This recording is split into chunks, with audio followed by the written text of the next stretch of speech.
जय गुरु जी संगत जी। वीडियो को लाइक कीजिए, चैनल को सब्सक्राइब कीजिए और बेल आइकन को प्रेस कर दीजिए ताकि आपको लेटेस्ट वीडियो की जानकारी अच्छे से मिल सके।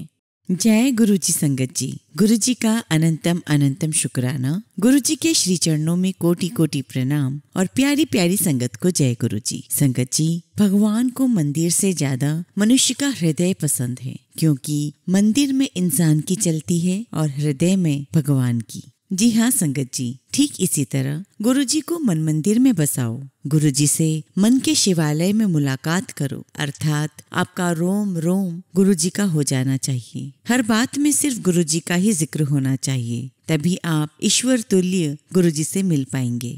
आज के सत्संग में भी संगत ने अपने मन मंदिर में गुरु जी की जोत जलाए रखी और उनके जीवन में उजाला होता गया। संगत जी, आज का सत्संग अंत तक जरूर सुनिएगा और पूरा सुनिएगा, क्योंकि गुरु जी भी पूरा सत्संग सुनने को कहते थे। संगत जी, सत्संग आधा सुनने से गुरु जी की कृपा भी अधूरी मिलती है, इसलिए सत्संग आप पूरा सुने। संगत जी, आज का सत्संग हम सुनीता आंटी का सुनेंगे, तो चलिए संगत जी सत्संग शुरू करते हैं। संगत जी, हमें शब्द नहीं मिलते जब हम गुरु जी के बारे में कुछ बोलने की कोशिश करते हैं। मैं छोटी उम्र से ही धार्मिक प्रवृत्ति की रही हूँ। भगवान शिव और माँ पार्वती की विनम्र भक्त रही हूँ। मैं हर सोमवार व्रत रखती और जब तक मैं दिल्ली में छतरपुर में सुंदर शिव पार्वती जी की मूर्ति के दर्शन नहीं कर लेती, अपना व्रत नहीं तोड़ती। हालांकि मेरे हस्बैंड का ऐसा नेचर नहीं था, परंतु वो हमेशा मेरा समर्थन करते और हर सोमवार मुझे मंदिर ले जाकर मेरी इच्छा पूरी करते। वहाँ शिव जी और माँ पार्वती की मूर्ति के आगे खड़े होकर मैं हमेशा उनके दर्शन मांगती।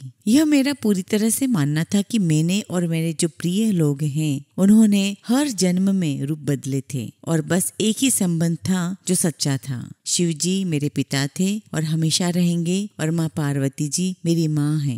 मैं मानती हूँ कि ये सुनने में थोड़ा अजीब लगता है, पर यह भावना मेरे हृदय की गहराइयों में से थी, जिनके बारे में कोई जानता नहीं था, पर भगवान जानते हैं। और मेरा बुलावा मेरी बहन के रूप में आया जब उसने मुझे गुरुजी के दर्शन के लिए आने को कहा। हम बहुत बुरे समय से गुजर रहे थे और मुझे लगता है कि मेरी बहन ने गुरुजी से हमारे बारे में पूछा और उन्होंने मेरी बहन को हमें एम्पायर स्टेट लाने को कहा। पहले तो हमें थोड़ा संदेह हुआ, पर अजीब बात है कि मेरे पति जाने के लिए बहुत उत्सुक थे। मुझे अच्छी तरह से याद है कि वह 27 दिसंबर 1999 की तारीख थी। जैसे ही मेरी बहन ने हमारा परिचय दिया, गुरुजी मुस्कुराए और बोले, लव मैरिज। वह बार बार मेरा नाम दोहराते रहे और मुझे आंटी बुलाते रहे। मेरी बहन ने हमें यह नहीं बताया था कि संगत में सब अंकल और आंटी होते हैं, और हमें यह सब थोड़ा अजीब लगा। हम थोड़े शंकित हो रहे थे, क्योंकि हमने सोचा था कि गुरुजी कोई बूढ़े आदमी होंगे, और फिर हमने देखा कि महिलाएं उनके चरण दबा रही थी। वहाँ हर कोई एक खास दर्जे का लग रहा था, और मैंने मन में सोचा कि हम किसी गलत जगह आ गए हैं। पर मेरे हस्बैंड बोले कि क्योंकि गुरुजी ने हमसे कुछ नहीं लिया था और हमारे पास खोने के लिए कुछ नहीं था, इसलिए हमें वहाँ फिर से जाना चाहिए। हम अगले दिन फिर गए और गुरुजी के साथ देर रात तक थे। हम चिंतित थे, क्योंकि हम अपने 2 साल के बेटे को घर पर छोड़कर आए थे, पर मेरी बहन वहाँ से हिलने को तैयार नहीं थी, यह कहते हुए कि हम गुरुजी से आज्ञा लेकर ही जा सकते थे। अचानक गुरुजी ने कुछ लोगों को उनके साथ बड़े मंदिर चलने को कहा, यहाँ तक कि उन्होंने खुद हमें मंदिर दिखाया। मेरी बहन और जीजाजी बोले कि हम खुशकिस्मत थे कि दूसरी ही मुलाकात में हमें यह आशीर्वाद प्राप्त हुआ। उस समय हमें ये बात कुछ खास नहीं लगी। सबसे आश्चर्यजनक अनुभव यह था कि जब भी हम मंदिर आते और लोगों को उनके अनुभव और परेशानियां बताते हुए सुनते, तो हमें अपनी परेशानी इतनी बड़ी नहीं लगती। श्री गुरुजी महाराज के चरण कमलों में हमें शांति और सुरक्षा की अनुभूति भी होती रही। मेरे रवैये में बहुत बदलाव आया। पहले मैं बहुत रीति रिवाज मानती थी, बहुत अंधविश्वासी थी, और मेरा मानना था कि भगवान हमेशा हमें सजा देते हैं। परंतु गुरुजी से मिलने के बाद बिना उनके यह कहे हुए मैं यह मानने लगी कि भगवान गुरुजी थे, प्रेम, दया और कृपा से परिपूर्ण। हम जिन भी परिस्थितियों से गुजर रहे थे, वो हमारे कर्मों की वजह से थी, फिर चाहे वो सचेत होकर किए गए हो या फिर अनजाने में। हमारी प्रवृत्ति में जो बदलाव आए, उससे हमारी जिंदगी में भी बदलाव आए। धीरे धीरे सब कुछ बेहतर होने लगा। मैं ये स्वीकारती हूँ कि एक समय था जब हमारा विश्वास डगमगा गया, पर गुरुजी ने हमेशा हमें वापस खींच लिया। मेरी 2 बहनें हैं और मेरी बड़ी बहन जो सिंगापुर में रहती है गुरुजी की भक्त है, पर मेरी दूसरी बहन जो जयपुर में रहती है वो अभी तक गुरुजी के पास नहीं गई थी। एक बार वो हमारे पास दिल्ली आई, इस बात से बहुत परेशान कि उसकी सबसे बड़ी बेटी पूजा को घुटनों में चोट आई थी।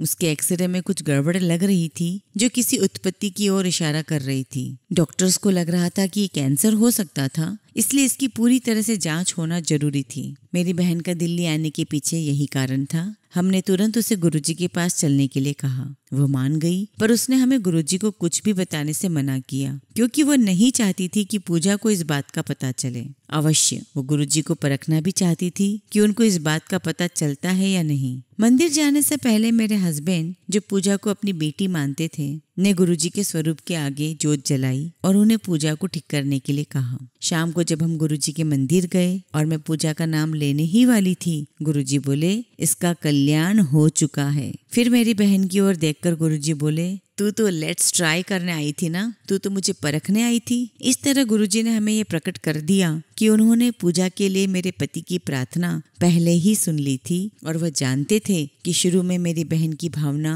उनके लिए क्या थी। निसंदेह अगले दिन डॉक्टर्स ने मेरी बहन से कहा कि वो घुटना ठीक हो जाएगा और एक्सरे पर छाया पड़ जाने से डॉक्टर्स को भ्रम हो गया था। बेशक हम ये जानते थे कि गुरुजी ने यह सब कुछ किया था। इसी तरह मेरे पिता का भी गुरुजी के आशीर्वाद से उपचार हुआ। हम सरिता विहार में रहते हैं और मेरे माता पिता नोएडा में। एक सुबह 6 बजे हमें नोएडा से संदेश आया कि मेरे पिता ठीक नहीं थे। मेरे पति फटाफट नोएडा गए। मैं घर पर ही रही क्योंकि बच्चे सो रहे थे। वहां पहुंचने पर पता चला कि मेरे पिता को मल के साथ रक्त आ रहा था, ब्लड आ रहा था और उन्हें उल्टियां भी हो रही थी। हमने हॉस्पिटल फोन किया तो डॉक्टर ने उन्हें तुरंत ही लेकर आने को कहा। हमारे यहाँ कोई भी फोन काम नहीं कर रहा था, इस कारण मेरे पति मुझसे संपर्क नहीं कर पाए और वह मुझे लेने के लिए घर आए। मैं समझ गई कि कुछ तो गड़बड़ बड़ी थी क्योंकि उन्होंने मुझे बस जल्दी से चलने को कहा। मेरे ससुर जी की मृत्यु पेप्टिक अल्सर के फट जाने की वजह से हुई थी और मेरे पिता के भी यही लक्षण थे और इसी की ओर इशारा कर रहे थे। फिर हमने गुरुजी के स्वरूप के आगे जोत जलाई और उनसे प्रार्थना की। जैसे ही हमने जोत जलाई उसी क्षण मेरे पिता की हालत में सुधार आने लगा। मेरे पति उन्हें हॉस्पिटल ले गए और हालांकि उनके लिए स्ट्रेचर का बंदोबस्त किया गया, पर मेरे पिता चलना चाहते थे। मेरे पिता का पेट धोया गया और हालांकि उसमें रक्त के कुछ अवशेष मिले, डॉक्टर्स को कहीं भी अल्सर फूटने के चिन्ह नहीं मिले। सारे डॉक्टर सरप्राइज्ड थे और बहुत सारे टेस्ट कराने के बाद भी वह किसी सॉल्यूशन पर नहीं पहुंच सके कि मेरे पिता के पेट में और जितनी भी आंतड़ियां हैं, इंटेस्टाइन है, उसमें ब्लड कहाँ से आया। जब मेरे पिता बीमार हुए थे तो गुरुजी जालंधर में थे। जब करीब 1 महीने बाद बैसाखी के दिन गुरुजी दिल्ली आए, वो मुस्कुराए और बोले, बच गए, चीफ जस्टिस को न्यू लाइफ दे दी। मेरी आंखों में आंसू थे और मैं बस उनको धन्यवाद ही कह पा रही थी। ऐसे ही एक दिन मेरा मौसेरा भाई ग्रेफाइट ड्राइंग्स में निपुण है। उसने कई सारी प्रदर्शनियां भी की है, एग्जीबिशन में पार्टिसिपेट किया है। जब वो मुझसे मिलने आया, मैंने बस ऐसे ही उसे गुरुजी का एक स्वरूप बनाने को कहा। क्योंकि उसने कभी गुरुजी के दर्शन नहीं किए थे, मैंने उसे एक कैलेंडर दिया जिससे वह गुरुजी की तस्वीर बना सके और देख सके। मैंने उससे विनती की कि वो रेखा चित्र अत्यधिक ध्यान से बनाए, यानी मैंने उसे रिक्वेस्ट की कि बहुत ध्यान से गुरुजी का स्वरूप बनाए। मुझे आश्वासन देकर वो ऐसा ही करेगा। वो चला गया। बहुत महीने निकल गए और मैंने उससे संपर्क करने की कोशिश की, पर क्योंकि वह दिल्ली यूनिवर्सिटी में पढ़ रहा था और पेइंग गेस्ट था, मेरी उससे बात नहीं हो पाई। ऐसे ही 1 साल निकल गया। गुरुजी का जन्मदिन था। फिर मैंने उसे संपर्क करने की कोशिश की पर नहीं कर पाई। 1 हफ्ते बाद मेरा जन्मदिन था और मैं अपनी बहन के साथ बाहर गई हुई थी, जो इन दिनों हमारे यहाँ आई हुई थी। जब मैं घर पहुंची तो मेरे हस्बैंड ने मुझे ऊपर बुलाया, यह कहते हुए कि मेरे लिए एक सरप्राइज है। मैं उत्सुकता पूर्वक ऊपर गई, यह सोचकर कि मेरे लिए कोई उपहार होगा। मैं निशब्द रह गई, मैं स्पीचलेस रह गई जब मैंने गुरुजी का एक बहुत बड़ा स्वरूप फ्रेम किया हुआ देखा। क्योंकि हम उस शाम को मंदिर जा रहे थे, मैंने अपनी बहन से रिक्वेस्ट की कि वह गुरुजी से पूछे कि क्या वह उस पेंटिंग पर, उस ड्राइंग पर हस्ताक्षर करेंगे। मेरी बहन बोली कि हमें जो ड्राइंग है वो मंदिर ले जाकर बाहर रखनी चाहिए और पहले गुरुजी से आज्ञा लेनी चाहिए। मैं सोच में पड़ गई क्योंकि जो ड्राइंग बनाई हुई थी उसका फ्रेम कांच का था। अगर गुरुजी उस पर हस्ताक्षर करने के लिए हाँ कर देते तो उनका हस्ताक्षर कुछ समय बाद मिट जाता। मैं बहुत दुकानों पर गई और दुकानदार ने अनेकों बार आश्वासन देने के बाद कि पेन की स्याही कांच के फ्रेम पर से नहीं मिटेगी, मैंने पेन खरीदा। मैंने अपने मौसेरे भाई से भी रिक्वेस्ट की कि वो भी हमारे साथ मंदिर चले। मंदिर पहुंचकर हमने ड्राइंग बाहर एक सुरक्षित जगह पर रख दी और सबको बता दिया कि वह क्या था। लंगर के बाद जब हमारे जाने का समय हुआ, मेरी बहन ने जाकर गुरुजी से आज्ञा ली। मैं सरप्राइज्ड हुई जब गुरुजी ने हाँ कह दिया और हम ड्राइंग लेकर गुरुजी के पास चले गए। जब मेरे हस्बैंड और मौसेरे भाई ड्राइंग लाने के लिए बाहर गए तो उन्होंने देखा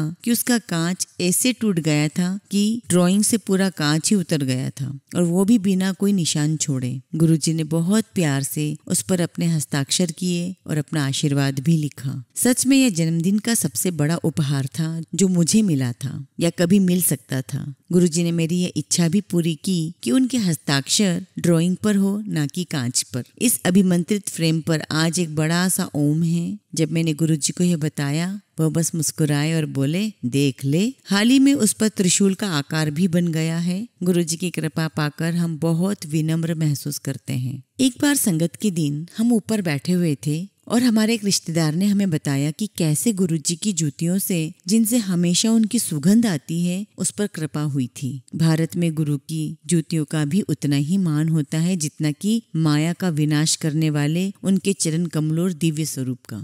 हम सरप्राइज्ड थे और बड़े ध्यान से सुन रहे थे। जल्द ही लंगर का समय हो गया और फिर उनके चरण छूने का। मेरे हस्बैंड मेरे आगे थे। जैसे ही मैं गुरुजी के आगे माथा टेक कर उठी, उन्होंने मुझे अपनी जूतियां दी। मेरे पास शब्द ही नहीं थे, बस मैं गुरुजी को देखती रही। मेरे हस्बैंड को करीब करीब मुझे वहां से खींच कर ले जाना पड़ा। फिर मेरे हस्बैंड ने मुझे बताया कि मेरे जाने बगैर वो गुरुजी से प्रार्थना कर रहे थे कि गुरुजी उन्हें अपनी जूतियां देकर आशीर्वाद दे और वो यह भी चाहते थे कि आशीर्वाद मुझे मिले। अपने भक्तों की इच्छा हमेशा पूर्ण करने के लिए सदा ही आतुर गुरुजी ने मेरे हस्बैंड की इच्छा पूरी की। मुझे अभी तक याद है कि वो बुद्ध पूर्णिमा का दिन था। लोग सड़कों पर ढोल बजाकर उत्सव मना रहे थे। हमारा घर गुरुजी की सुगंध से भरा हुआ था। मेरे दोनों बेटे घर पर थे और बहुत खुश थे। अगली संगत के दिन हमारे बच्चे भी हमारे साथ चले। जब आज्ञा लेने का समय आया, गुरुजी अपने कमरे में चले गए। मेरा छोटा बेटा बहस कर रहा था कि गुरुजी ने उसे अपने हाथों से प्रसाद नहीं दिया। उसका ऐसा कहना उस बात से संबंधित था जब गुरुजी अपने हाथों से प्रसाद दिया करते थे, पर बाद में उन्होंने ऐसा करना बंद कर दिया था। परंतु जैसे ही गुरुजी कमरे से बाहर आए और इससे पहले कि मैं अपने बेटे को रोक पाती, मेरा बेटा गुरुजी के पास गया, जूतियों के लिए उनका धन्यवाद किया और फिर उनसे प्रसाद मांगा। गुरुजी उससे बोले कि अब वह प्रसाद घर पर ही ले सकता था। उस दिन से मेरे हस्बैंड गुरुजी की जूतियों के आगे प्रार्थना करते हैं और फिर सारे परिवार में प्रसाद के तौर पर मिश्री दी जाती है। वह अलमारी जिसमें हम गुरुजी के चरण पादुकाएं रखते हैं, उनकी सुगंध से महकती रहती है। ऐसे ही एक बार एक आर्थिक संकट के साथ हमें कुछ परेशानियों का सामना कर रहे थे। मैंने गुरुजी से इसके बारे में बात करने की कोशिश की, परंतु वह बस इतना ही कहकर कि सब ठीक हो जाएगा, मुझे दूर कर देते। मैं ये स्वीकारती हूँ कि मुझे समझ ही नहीं आता कि यह कैसे होगा और मैं उनसे पूछने की कोशिश करती रहती। गुरुजी मुझे डांटते, परंतु जब तीसरी बार मैंने यही मूर्खता दोहराई तो बड़े प्यार से मुझे बोले कि मुझे उनसे कुछ नहीं मांगना चाहिए। उस दिन से मैंने उनसे अपने लिए और अपने पति या बेटों के लिए कुछ भी नहीं मांगा। इसी दौरान जो आर्थिक संकट जिस आर्थिक संस्था के कारण हमारे जीवन में आई थी, उस आर्थिक संस्था ने हमारी कंपनी के खिलाफ केस दर्ज कर दिया।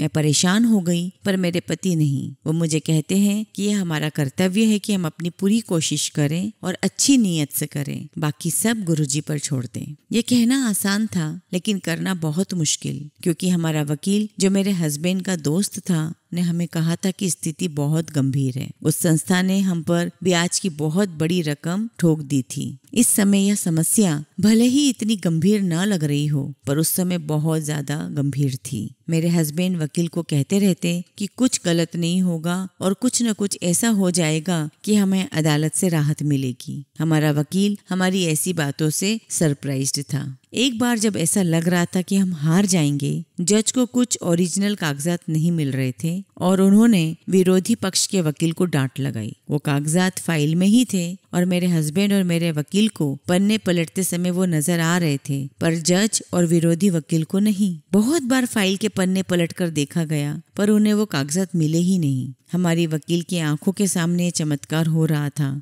उसने स्वीकारा कि अपने पूरे करियर में उसने कभी भी ऐसा केस नहीं देखा था। अंत में गुरुजी के आशीर्वाद से वो केस खारिज हो गया। हमारा वकील दोस्त इतना प्रभावित हुआ कि गुरुजी का आशीर्वाद लेने के लिए उनके पास आया। संगत जी, वैसे तो गुरुजी की बहुत सारी महिमाएं हैं, बहुत सारे सत्संग हैं जिन्हें मुझे सुनाने में और भी समय लग जाएगा, और गुरुजी जैसा मुझे मौका देते रहेंगे मैं आगे भी सत्संग शेयर करती रहूंगी। अंत में गुरुजी महाराज से बस यही विनती है कि हम सब पर और पूरे संगत परिवार पर अपनी कृपा बनाए रखें। जय गुरुजी। शुक्राना गुरुजी।